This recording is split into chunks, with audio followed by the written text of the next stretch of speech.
Imagina que un día despiertas y toda la tecnología ha desaparecido. Eso es exactamente lo que ocurrió cuando cayó el Imperio Romano.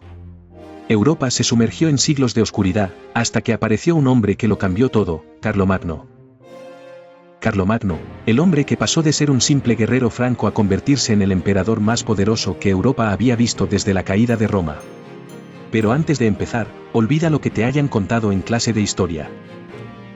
Carlomagno no nació en un palacio dorado ni con una corona en la cabeza. Su familia había sido apenas unos administradores de tierras unas generaciones antes. Todo comenzó en el año 742, en algún lugar entre lo que hoy conocemos como Bélgica y Alemania.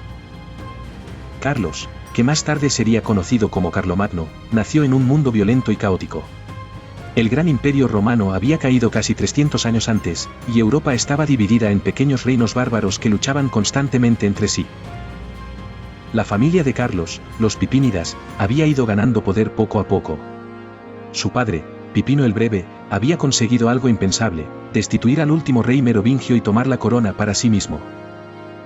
Cuando Pipino murió en el 768, su reino se dividió entre Carlos y su hermano Carlomán. Los dos hermanos se llevaban como perros y gatos.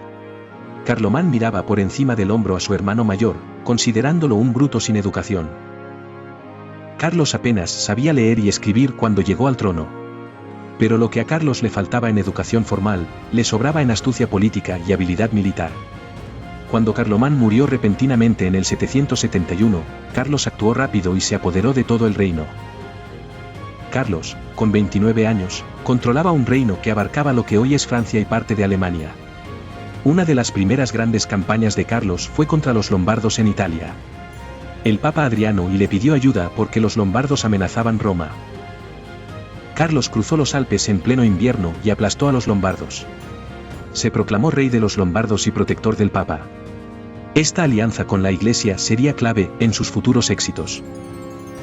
Por más de 30 años, Carlos luchó contra los sajones, una tribu pagana. En el año 782 ocurrió la masacre de Beden, donde Carlos ordenó la ejecución de 4,500 guerreros sajones. Era su manera de decir, esto es lo que pasa cuando te rebelas contra mí. Mientras expandía su imperio por la fuerza, Carlos estaba haciendo algo revolucionario en casa.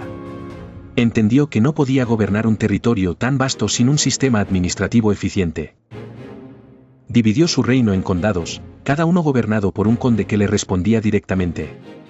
Creó un sistema de inspectores reales, los Misi Dominici, que viajaban por todo el imperio comprobando que todo funcionara según sus órdenes. Carlos se convirtió en el mayor promotor del conocimiento en Europa. Inició el Renacimiento carolingio, reuniendo a los mayores intelectuales de Europa y ordenando copiar y preservar todos los textos antiguos que pudieran encontrar. Para el año 800, el imperio de Carlos se extendía desde el Mar del Norte hasta Italia. El día de Navidad del año 800, el Papa León III le colocó una corona en la cabeza y lo proclamó emperador de los romanos. Carlos había revivido la idea del imperio romano en Occidente, pero con un giro crucial, este era un imperio cristiano.